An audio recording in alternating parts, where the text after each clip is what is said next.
This episode of Hello PhD is sponsored by Promega and listeners like you. Thanks for your support. Imagine camping and then trying to do science on top of that. That's what it's like. I'm just picturing somebody like standing out the sunroof, whipping around a white lab coat. We have never left anyone behind. Welcome to Hello PhD, a podcast for scientists and the people who love them. This week, we catch up with a field scientist to learn about doing research in the wild. Stay with us.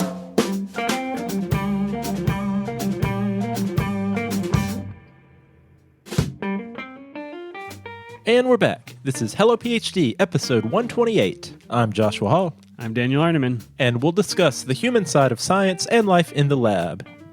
Hey there, Dan. Josh, are you feeling better? I'm feeling a little better, Dan. I don't know if you could hear in the last episode, the intro, I had a little bit of a cold. Yeah, and I think I still hear a little bit, the tail end of it. Hopefully that improves. It's in there. Well, I have some elixir here that's going to help fix me right up. That is debatable. We'll find out more about that in a second. Before we do, Dan, there's been no time for sickness here because I have been wrapped up in grad school interview season. This is probably the cause of sickness, isn't it? That's a very busy time of year for you. Been meeting a lot of people, shaking a lot of hands. Going out a lot, waking up early, staying up late probably. Yeah, you remember the whole drill. We did it. Yeah, well, we did it for a week or something like that, or maybe 2 weeks, but you are doing it for how many weeks in a row? How many interview weekends are there? 4 for us, and Okay. we're 2 in and 2 to go, so halfway home. You're going to make it. And I guess for people new to the show, that's how we met. That is, yeah. Interview weekend. How many students will come through for your particular role? Around 350 for us, so that's a Wow. lot, yeah. Do you remember every one of them? Of course. Okay. You know each one by name, all of their whole CV? Absolutely, absolutely. Well, Dan, as I alluded to, we have something different in front of us now for the ethanol section this week. No beer. True. This might be the longest stretch we've gone of episodes with no beer, because we had cider. Oh, we did have cider. That was a so 2 episodes parter. is the longest. It's an amazing new record, probably unbeatable. Well, this is the third. So tonight, Dan, we have put aside the beer and we are drinking some bourbon. Were you inspired by the Fireball? Is that what brought this on? Maybe it was. I don't think we can call... Actually, you can't call Fireball bourbon It's whiskey. because it has additive. But this is bourbon. This is the Old Forester 1910 Old Fine Whiskey. So can I call it bourbon or can I call it whiskey? This is a Kentucky Straight Bourbon Whiskey. Oh, my goodness. But let me tell you about this, Dan. This is one that I have tried before and really enjoyed. But bourbon is super popular these days. I don't know if you knew that. Is that true? I feel like it was popular 10 years ago and it is not popular now. There used to be bourbon bars that were devoted to bourbon around us, and they're all gone now as far as I know. Continues to increase in popularity. And you know, Dan, the problem with bourbon is most bourbon is aged for a number of years in barrels before it hits the shelves. So unlike other spirits like vodka or gin, Dan, we did the distillery tour for your birthday. True. If the demand goes up, what do?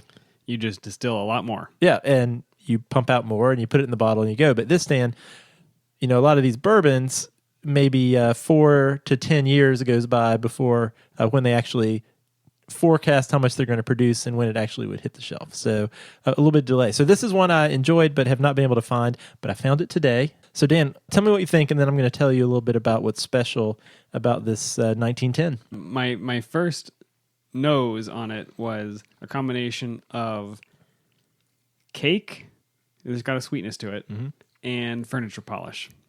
Like Pledge? Yeah, it's got a... Not Lemon Pledge, but like... No, not Lemon yeah. Pledge, but it has... The alcohol evaporates, you smell it. Yeah, and you know, so we are drinking this out of, these are Glencairn glasses, Dan. You could almost imagine, if you are not familiar with those, you could Google them, but sort of like a wine glass, tulip shape, funnels the smell up to your nose. But Dan, you'll notice these glasses are not quite as wide as a wine glass. Much narrower at the top. The reason is, unlike a wine, which what do you do when you taste a wine? You swirl it. And then I just taste it. What do you do with your nose? What is a connoisseur? Oh, you stick your nose way down in there. Take a big sniff, but you don't want to do that with a It's gonna bourbon. be great radio to hear you do that. What would happen if you did that with a bourbon? You would choke. Yeah, absolutely. So not really supposed to take a big whiff because of the ethanol. But I'm glad you said the sweetened stand. You know what I always get out of this 1910? It's bananas. Oh, that's interesting. I'll go back and try again. Tell us about the origin of it. All right, so all of these Old Foresters in this whole line of bourbons are named after certain years. And so this is the 1910. So on October 22nd, 1910, there was a fire on the bottling line that halted production of Old Forester bourbon. However, the company had several barrels of mature whiskey that was ready to be bottled that got disrupted by this fire. So what they did was they rescued these barrels, and I guess they decided to store the mature whiskey in a secondary barrel until they were able to get around to bottling again. And what they found was when they tried this whiskey that had been barreled a second time, that it was really pretty great, and decided to make that an entirely new expression in their line of bourbons. So that is to mimic what happened in the fire. They don't set their bottling line on fire every year to produce this, but they take some of their mature whiskey, they barrel it a second time, and you get a little more of that smooth, sweet flavor. This is also a lower proof bourbon, Dan. This is a 93 proof. I was really worried as you were telling this story that this was actually a bourbon from 1910, which I didn't think that was possible, nor would you have it. But yeah, that is not true. I got a little scared. Is this going to go the way of the Gillette razor blade, where if 2 barrelings is good, 7 must be better? You know, I think there is an upper limit. So a thing that a lot of bourbon producers are doing now is you'll see these double oaked. But what some of these producers are doing is they're actually putting wood staves to speed up the process. And what can More happen... surface area. And I've actually been to bourbon bars, Dan, where you may have seen this, where they'll have these small barrels maybe in the corner, and they do a secondary barreling of either a bourbon or actually a mixed cocktail. But what can happen if you're not too careful is too much of a good thing is actually bad. And you get a little too much sort of that astringent, mouth-drying, oaky taste. So there is a balance there. There's an upper limit here to the number of barrelings. I think so. Well, so. thank you for finding this. Thank you for sharing it. It is quite good. Difficult to find, you think, throughout the country? Or hard to say. I don't think this is a super hard to find, but just locally you may have trouble walking into a store and picking it up. But if you do and you're looking for a nice bourbon to share with your friends or try yourself, 1910 gets my recommendation. All right, Dan. Well, got some good news to share. We have 3 new Patreon patrons. Special thanks to our 3 new Patreon patrons, Sanjana, Tanya, and Sam. Thank you so much. We do appreciate it. And we will look forward to talking to them in our patron-only Slack channel. We would also like to remind you about the Promega Student Resource Center. When you go to promega.com/hellophd, you can click right through to that. And there's a ton of stuff here. Periodically, I like to click through and learn something about the world. The one I clicked on today was the Professional and Skills Development tab, and you can learn all about your job search. So if you're in that phase of your training where you're actually starting to look for jobs, there are articles on compensation and quizzes about what kind of scientific job is right for you, how to handle job interviews. It's all there for you at promega.com/hellophd. Did you take the quiz to see what job was right for you? I'm in a great job. And Science podcaster. Science podcaster is the perfect job. Perfect.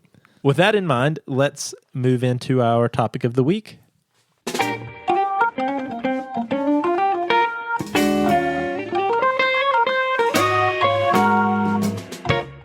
Josh, I think you'll remember very distinctly way back in episode 70. Oh, yeah, I remember it like it was yesterday. April 2017. You remember that we did a Science in the News on, I think you brought this story about a student who had learned about amphibian parenting by going out into the field late at night with flashlights and understanding how frogs are reproducing. And we had a great laugh about it. And we thought, wow, that's a really different path to a PhD than the one we took, where we kind of went to the lab and came home and slept in beds. Somebody out in the rainforest trying to understand this. So at the time we said, we should probably learn more about field work. Well, today's the day. Fast forward to 2020. It only took a little while. I got to talk to Vince Deebs, who is a field scientist studying the hot springs in Yellowstone. You know, Dan, I think I have said on the show several times that if I could go back and do it again, I would become a field researcher. Dentist. I'm sorry. Or a dentist. Or a dentist. Yeah, and I think, so that's what fascinated me about this. The science plus. Vince is doing amazing work, and it sounds really cool, but he's getting to do it in some really incredible places, and I'm going to let him tell you about it. But I wanted to ask him not only what it's like to go outside of the lab to do his research, but also what are some of the traits and skills that it takes to be that kind of scientist. So let's take a listen. Today, I'm joined by Vince Deebs. Vince, welcome to Hello PhD. Thanks for having me. So Josh and I did our PhDs in a lab environment, so it was white coats and Eppendorf tubes and beakers, but we realized that there's an entirely different world out there for scientists who study things that can't be pulled kicking and screaming into the ivory tower, and we found out that you are one of these mysterious field scientists, and we actually found you because you recently won the Promega Art Contest just about a month ago, so congratulations for that. Well, thank you. And why don't you tell us what the photo was that you submitted? Right. So I submitted a photo of the Grand Tetons, which is a mountain range in the northwestern part of Yellowstone. And it was a long exposure, about a 4-minute long exposure of the Grand Tetons, and then some boats and a pier in the foreground. And it was taken around midnight to 1 a.m. And there's star trails, and yeah, it was on the way to do research field work in Yellowstone National Park. Yeah, it's a beautiful photo. I hope you'll let us share it on the show notes for this episode. Of course, yeah, go right ahead. But that is basically a picture of your lab, this beautiful mountain range and the boats kind of rocking slowly in the foreground. Tell us what takes you to Yellowstone. What is your research subject? So I work with Dr. Everett Schock at Arizona State University in the group exploring organic processes in geochemistry, GeoPig.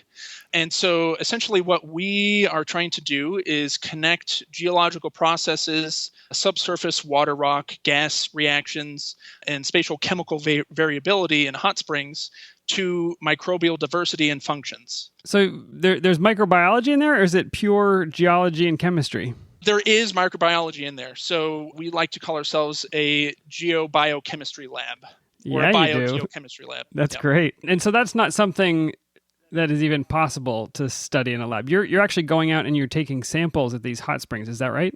Correct. Yep. Yeah, we go out into various environments around the world. Most of my experience is in Yellowstone National Park, and we look at extremophiles in their natural environment. So if you can imagine a hot spring as a restaurant, you can assign different aspects of the dining experience to each part of our research. And this is one of my favorite analogies by one of our collaborators, Dan Coleman at Montana State. And you can think of the microbes as like the picky patrons who, they each have a different metabolism.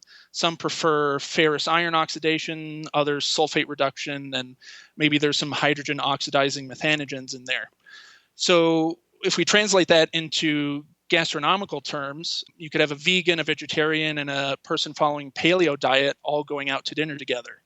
And so if they decide to go to a vegan restaurant, the paleo person will likely be able to find some sort of sustenance. But if they all go to a Brazilian steakhouse, the vegan and vegetarian will have very limited choices for dinner. So the best place that that would support all of the patrons' eating preferences is somewhere in the middle, say Chipotle.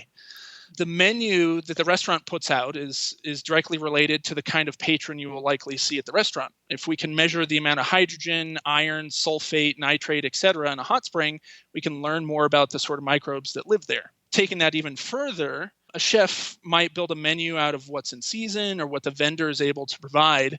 And this is similar to the geological processes that occur over thousands to millions of years and drive the chemistry of each individual spring. So our lab, we're essentially food critics, trying to understand the process of how the food is transported to the chef, the menu the chef provides, and how the patrons react to their dinner. I love that analogy, although it did make me a little bit hungry. What is the cilantro lime rice in this analogy? Is that it's probably methane or something? Yeah, methane or hydrogen in the spring. This is not confined to Yellowstone National Park. This type of work can actually take you around the world. Is that right? Correct. Yep. We have field sites that we visited in Oman, which is next to Saudi Arabia. There are different areas around even the United States, like in Nevada. There's some hot springs. There's also acid mine drainage in Patagonia, Arizona. Some of the students in the lab have gone to Ecuador. There's some hot springs there, and we also have samples from Iceland and China. And what does it look like to go on one of these expeditions? Is it really devoted to taking a sample and then all of the chemistry and work gets done back at the lab, or are you doing some things out in the field? What does a day look like out there? So it's a little bit of both. The average day, at least in Yellowstone, would be essentially imagine like a car camping. So we're all in tents at like the local campground, and then we would drive to an area on the road. There's no actual off-roading allowed in Yellowstone, so we can't do that. I love the image of scientists off-roading, but okay. Well, we've also done that too. That we've taken 4x4s about a mile or two north of the Mexican border in Patagonia, Arizona. So that was entertaining. I'm just picturing somebody like standing out the sunroof, whipping around a white lab coat. Yeah, that's. I mean, we have PPE that we wear. It's not. It's not barbaric, but okay. Good. Yeah. Glad to hear it. No, I'm glad to hear that you're taking precautions. So you're camping, you're driving out to the site, and then what does the work look like? So the work really depends on what job you have, I guess. At least in our group. Is it always a team that goes? That's a good thing to highlight. At least with the group that I work with, yes, we have usually 5 people in the group, and so each person has kind of like their own specific job, just because we have so many things we want to sample in the field. So one person might be in charge of taking pH, conductivity, and temperature measurements of all the hot springs that we want to sample, whereas another person might be in charge of actually scooping up the water out of the hot spring and filtering it into little vials or bottles. Another person is doing like actual lab work in the field by taking spectrophotometric measurements, and so they're looking for. They actually have like it's a spectrophotometer. It's a black box with a screen on it, and you. Is it a handheld device, or you have a tent set up with a table and things like that? It's a handheld device. Different people have different preferences, whether they like a table or not. My advisor, Everett, prefers to do it all on the ground. It depends on your preferences and how much weight you want to pack into the field, too, because all of this stuff has to be carried on your back. How far are we talking? It really depends where you are. So some areas, it could be a 10-minute hike, less than a mile. But others, you're literally going into a canyon, and it's 7 miles one way. There's a place in Yellowstone called 7 Mile Hole, which is you hike on a trail and then just go down into a canyon. And then the only way back out is you have to hike the same trail out. So you get quite tired. Yeah, it sounds like you have to be in pretty good physical shape to be able to keep up with the equipment and the team. So not necessarily. We've had all sorts of people who join us on these expeditions, and the hikes are certainly strenuous, but they are definitely not limiting to certain body types or anything like that. And it's, as the leader, you have to kind of take into account the people you're working with and the field team. And sometimes you have to take it a little slower hiking in, or maybe split up, because we usually have 2 field teams. One is my advisor who leads, and then this last year was me who led the second team. And so we might trade out people who might not be able to do the super ultra strenuous hike, but might be able to go into the medium one or something like that. Can you state for the record that you've never left someone behind? We have never left anyone behind. There you go. We have Everybody makes it out. How long will you stay at a certain site? Are you just there for the day and then you head back to your tents for the night? It depends on what area we're going to. So most of the areas we will drive to and then hike in, sample the whole day, hike out, and then drive back to our tents. But we do go into the backcountry sometimes, and that requires actual like backpacking, bringing your own tent, sleeping bag, pretty much everything that you would need in order to, safely and comfortably camp, but also all of the science stuff. So those expeditions are quite a bit more challenging, and they're pretty rough on your body sometimes. Oh, I can imagine. Imagine that the trip is to Yellowstone, and it's a day in. You get your samples, you come back. Are you then right back to the lab, or do you go back a second day? What is the process like? How often are you at a site? At Yellowstone, we since it's such an investment of time and money to drive up from Arizona, we are there for about 2 weeks. Oh, wow. That's much longer than I expected. And with his infinite experience, our advisor has determined that it's a 4-day on, 1 day off, 3-day on, 1 day off, and then 4-day on, and then leave. That's the ideal amount of time that you can successfully field sample without getting too stir crazy. Oh, that's amazing. So a day off means you get to go back into civilization, or you just have to hang out at your tent for that whole day? Well, it depends. There's certainly some people, and it's always kind of the you draw straws for who has to do this, but some people have to go into town to get more supplies. So we run out of dry ice, which we need to keep the samples cold and frozen. And we also run out of food. Well, not run out, but we definitely need to get more food as you go. You can't just have 2 weeks worth of food at one time. The size of the field team that we usually go to Yellowstone with is about 10 people and 5 people per team. And so we all camp at the same area. And then we take, depending on the year, 2 cargo vans, one filled with science stuff and one filled with like food and camping stuff. And then usually at least 2 minivans, because we need to split up and go to different areas of the park each day. So we'll have a minimum of 4 cars for the whole research group. And so some people are tasked with going into town and refreshing the supplies and everything. And then others just kind of have a free day. So it really depends on the field crew, but some people go hiking if they want some more torture. I was going to say, haven't they had enough of that? Right. 4 days of hiking, and on my day off, hiking.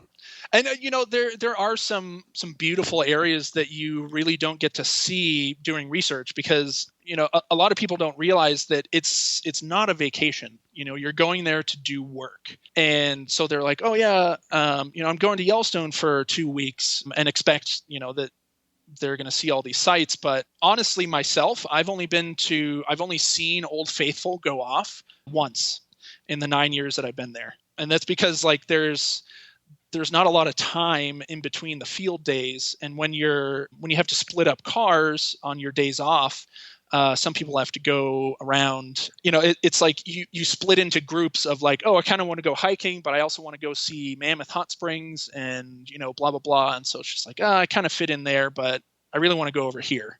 And so some people do more touristy stuff and, go see Grand Prismatic and Old Faithful. But it really depends on the person and in the group each year. Okay, so in the 2-week period, you are taking samples. What does the rest of the year look like? And that's 2 weeks, not per year, but 2 weeks that you're on that trip, and then maybe you'll do that again later in the year. Are you back in the lab running those samples through some kind of assays, or what does the rest of the time look like?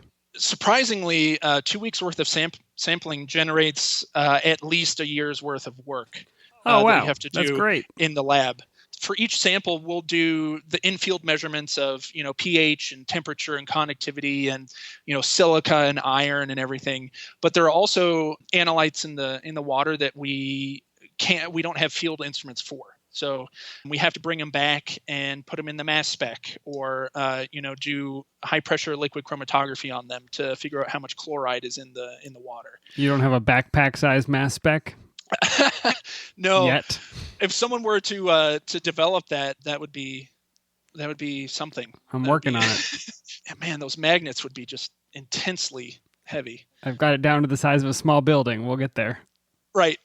And then, so we take samples for stable water isotopes, hydrogen and oxygen, trace elements. We can tell how much boron, uranium, arsenic, and whatnot is in the water, major ions and anions, stuff like that. And all of those things need to be put into different machines.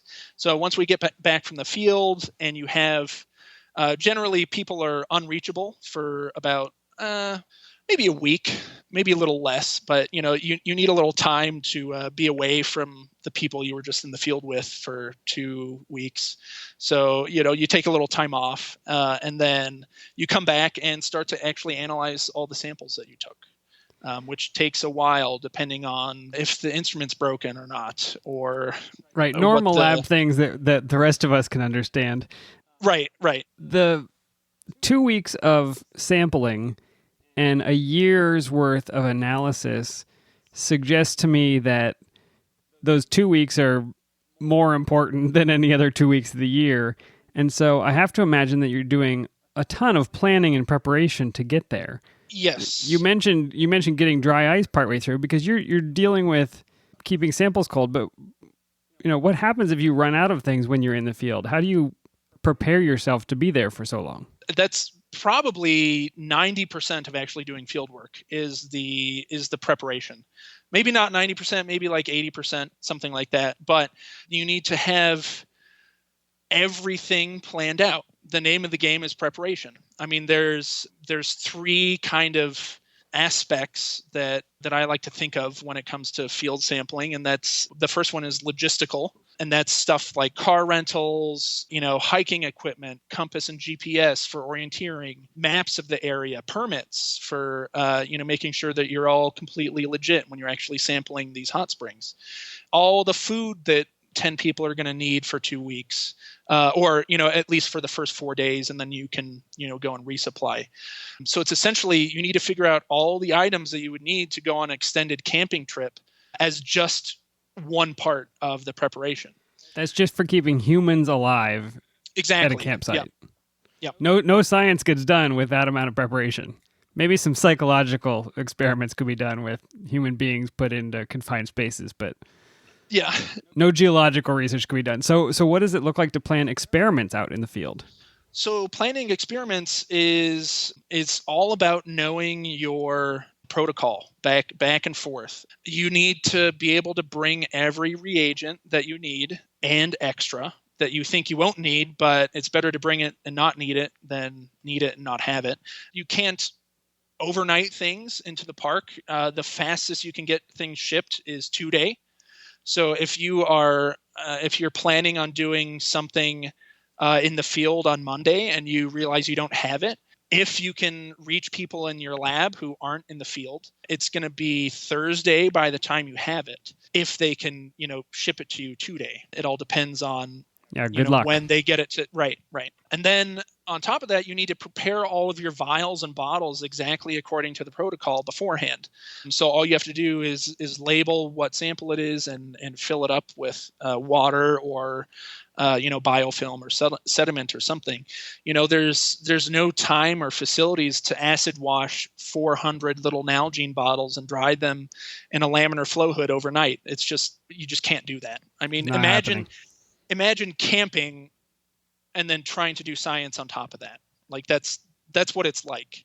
And then you need all of the accessory things that you would usually need in the lab. Dry ice to freeze your biological samples until you can get them back to the lab. And then the amount of dry ice that you need and how are you going to put that in a car? So we have a huge dry ice cooler, and whoever has that dry ice cooler has to have the windows down at all times because CO2 will build up in the car, and then you pass out while you're driving. Not ideal. Safety first. Keep the windows down. Right, exactly. What time of year are we talking? Are you driving out there? So this is generally in July. Okay. So good thing we can't have the windows up and run the air conditioning. Right. So yeah, in addition to the accessory things you need, dry ice, pipette tips, everything like that. Everything sterile. Right. Yeah. And that's another thing is that like you have to imagine how your protocol is going to be executed in the field. And so you need to know how long each step takes and, what's your total time. I mean, if you have an overnight protocol that you're wanting to do in the field, it's just not going to happen. And, what are the steps in your protocol that could pose a problem when you're trying to perform the protocol in the rain, in the hail, with gusting wind, when your hands are shaking because they're so cold? It's not a controlled environment. You have to kind of deal with whatever you're presented with because it's such a limited amount of time during the year that you can be there. Now, you said that field work is your favorite part of the research you do, and you are not selling field work to me right now with the handshaking and the hail. So it's hard. I will tell you that, at least in Yellowstone, but it's hard to describe because I only want to do field work in Aruba. or in some Hawaii or something like exactly. that. Somewhere nice. You can find those. You can find those fieldwork opportunities out there. So you just got to look for them. But it's hard to describe because like in the moment when you're actually in the field, you're just like, man, I hate this. Like, I just want to be home in like a warm bed. Why do I have to go to sleep in my wet clothes? Sometimes, like this sucks. And then, you start driving back and then you get back in the lab and then you're just kind of like, that wasn't actually too bad. I kind of want to do that again. It's kind of like working out, I guess, like in the moment, you're just like, why am I doing this? And then afterwards, like you kind of get that rush of like, oh, wow, that was really cool. Like I want to do that again. Well, and if your photo is any indication, the single photo I've seen from one of your adventures, you're taking in some amazing pieces of the country and of the world. Yeah, it's amazing, the scenery that we get to see. I don't know if you've ever been to Yellowstone, but they try to keep most people on the boardwalks, when you're walking around the hot springs. And that's because there's a very thin layer of crust. It's almost like a creme brulee, like there's this nice crusty bit on top. And then if you were to punch through or something, your foot is going into like boiling hot water. Oh, wow. And if you're lucky, it's just your foot. If you're right next to a swimming pool size hot spring and you punch through, then it could be your entire body that goes in. Well, and I was going to ask about this. Have you been in dangerous situations, and how do you stay safe in that environment? The boiling your foot off sounds bad. Our advisor, Everett, he makes everyone read the chapter in a book called Death in Yellowstone, which is a book about all of the ways you can die in Yellowstone. He makes us read the Falling in Hot Springs chapter, which is pretty gruesome. I don't know what the rating is of your podcast, but it's safe for general audiences. But okay, tell me, and right. I'll cut it out if it's too bad. Right. So imagine the concept of your skin getting so hot that when someone tries to pull you out of a hot spring, your skin just comes off. Like a chicken. Yeah. So he puts the fear in you so that you tread gingerly around the hot springs. But is there anything you can do to not break through that crust? You're walking up to these to take samples. There's a lot of different things we've been taught, and some of them have been through experience and others have been through just inference.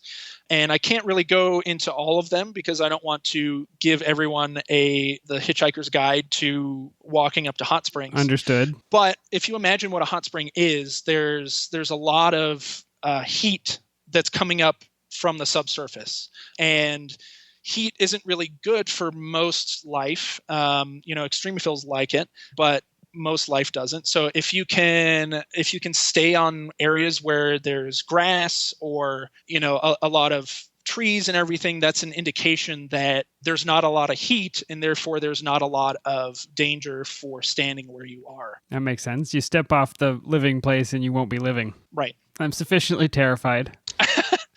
So yeah, there's that environment. And you haven't talked about bears yet. I was going to ask about bears. Right. Yep. That's the next one. But essentially, you want to stay as far back from animals as you possibly can because they are wild animals and you don't know what they're going to do. They might look fluffy, but they're very dangerous. And as you have probably seen in the news and everything, they do kind of attack people at some points. And that's just in defense of their young offspring, or maybe a kill that they've made. So in certain hot spring areas, we've hiked in and come upon a huge grizzly bear, feeding on an elk that it had just killed. And you don't really know about that until you walk around, the next bend and then see this grizzly bear. And so that's a moment where you say, all right, well, what's our secondary sampling spot today? Because we cannot go in here. We're going to back away slowly. Right, exactly. Yeah. And you never want to run. You never want to make yourself look like prey. You just have to back away slowly. Every person of the research team carries bear spray, which is essentially just a huge can of pepper spray. And we're forbidden on our permit to carry firearms. So we just have bear spray. And you have to treat the animals with the utmost respect. If you think about it, humans are encroaching on their territory. They don't care that you want to do science on the hot spring that they're sitting next to. They're just happy that they killed this elk, and they won't have to, hunt again for a week or whatever. The "don't eat me, I'm a scientist" doesn't work. No. If only they understood English. Huh. It's something we've been trying to teach them for years, and it doesn't work. Okay, so I feel like I have a good sense of what your research entails, what it means to go on a field site visit, what the rest of your year might look like when you're back in the lab. I want to ask about, we have a lot of listeners who are maybe not in a PhD program yet, or maybe they're a lab tech, or maybe they're an undergrad, or whatever it happens to be. How can they know if field work might be a good choice for them if they haven't heard about this type of work before? Maybe they love science, but they dread the idea of being in the lab. Are there traits that you think make somebody a successful field work scientist? When I first started kind of on my research path, I imagined scientists as, like the lab coat wearing people hunched over a lab bench. Guilty as charged. Right. And, that's certainly not bad. That needs to happen. And that's certainly a part of doing field work, because once you have all the samples, you have to come back into the lab and actually analyze the samples. You really need to be flexible in what you're doing, because you never really know if what you want to sample that day is actually going to happen. So you might go into a specific field area and there's a bear there or something. You need to have the ability as a person to say, okay, this isn't going to work today. Maybe we can come back later in the week when they're not here. But right now, let's go to this other area. You need to be able to multitask and be able to change your plans depending on the situation. It's a very fluid situation in the field. Your pipette could break, if you didn't bring a spare, or you happen to forget your pipette tips. You could go and drive back to the base or something like that, but you could improvise in another way. If you had a scale, you could measure it out. If you needed a milliliter of water, you could do a gram, or something like that. There's an improvisational aspect to it because it's not neat and tidy and foreseeable. Right. The actual field aspect when you're in the field is not very neat and tidy. So you need to be able to not go and shower for a couple of days or up to a week. You need to be comfortable being around people for an extended period of time. The people same who people also haven't showered. Right, exactly. And it doesn't actually get too bad in that respect, at least not that I've noticed. People who have camping experience or who like to camp and go on adventures, this is a very good avenue for them to go on. I don't want to give you the impression that all field work is like I've described. There are people that go out to their local rivers and look at the river discharge throughout the year, and that's field work. Or there's the more extreme field work of going in a submersible to deep sea vents, or investigating Antarctica. Looking at the ice sheets and all of that there. That's field work too, but it all depends on what you're interested in. There's a need for more people to go out and actually go on these trips. Talk about that a little bit. That's surprising to me. I think with like scheduling, it's sometimes hard to break away from the lab. If you are trying to defend your thesis, or you are in the writing mode area of your research. And so there's research that has to be done in the field for other students. You might not have a direct project that's going on in the field, but another student does, and they need 6 samples of these hot springs. And so you might not have a project, but you are more than welcome to come along, because you just need help in completing all of the tasks that are presented to you.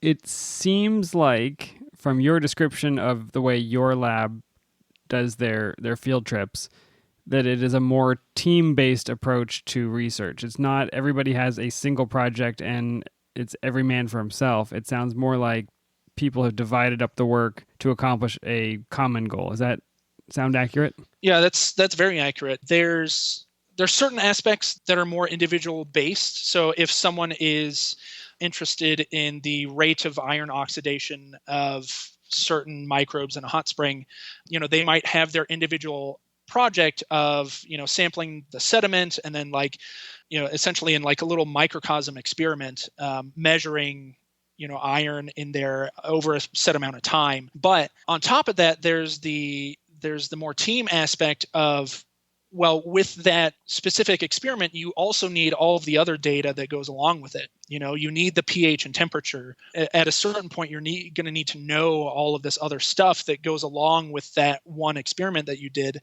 And you're relying on other people to do that, because that's the more efficient way of doing it versus you as one person doing everything. So it's not as if your dissertation is a group project. It's just that you've got to collect so many different pieces of information about a single sample that everybody pitches in, and it benefits everybody. Correct. Yep. Be nice if somebody else was writing your dissertation for you, but can't have everything.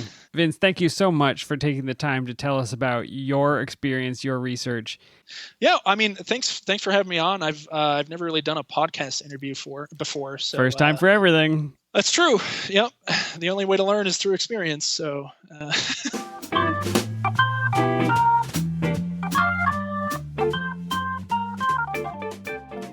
All right, Dan, going into this, I was interested to see if field work was really everything I love about science, but with camping. And what was your verdict? Kind of. It sounds like it, doesn't it?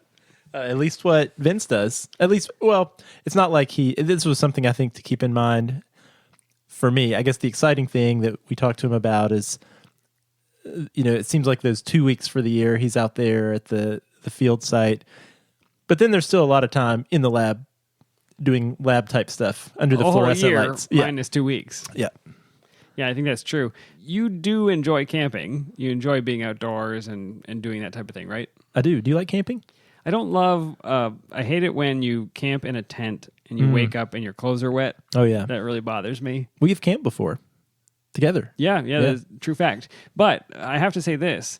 Part of what keeps me from camping is that I feel like I'm going to be out in the middle of nowhere and be bored. And so I feel like if I had an experiment to do or some reason to be out there, it would give me more reason to go camping, and I would probably love it. So that's true. Don't know what to tell you. Well, so a couple of things that stood out to me. One was him talking about, and you probing him about the critical nature of those 2 weeks. I mean, because it sounds like that really the sample collection, I mean, that's really the focus of all that work that happens in the lab for the other 50 weeks of the year.